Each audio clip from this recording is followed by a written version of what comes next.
सावरकर असे होते. त्यांचा जन्म 28 मे 1883 रोजी भगूर, जिल्हा नाशिक, महाराष्ट्र येथे झाला. त्यांच्या वडिलांचे नाव दामोदर पंत सावरकर व आईचे नाव राधाबाई सावरकर असे होते. जीवनाचा क्रांतिकारी विचारांची सुरुवात झाली. फर्ग्युसन कॉलेज पुणे येथे शिक्षण घेतले. पुढील कायद्याचे शिक्षण घेण्यासाठी ते इंग्लंडला गेले. 1857 च्या उठावाला स्वातंत्र्य समर हे असे संबोधून the Indian war of independence 1857 हे पुस्तक लिहिले. 1910 साली त्यांना अटक झाली. शाखामध्ये अंदमान निकोबार येथील जन्मठेप ही कविता व लेखन सुरू ठेवले. आत्मचरित्र माझी जन्मठेप लिहिला. रत्नागिरी येथे नगरपीठ केले.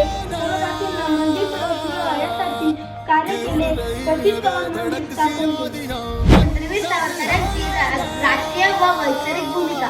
त्यांनी हिंदुत्व ही संकल्पना मांडली. हिंदू महासभेचे ते अध्यक्ष होते. राष्ट्रवाद, स्वाभिमान व सामाजिक एकात्मतेवर याच्यावर त्यांचा अधिक बळ होता.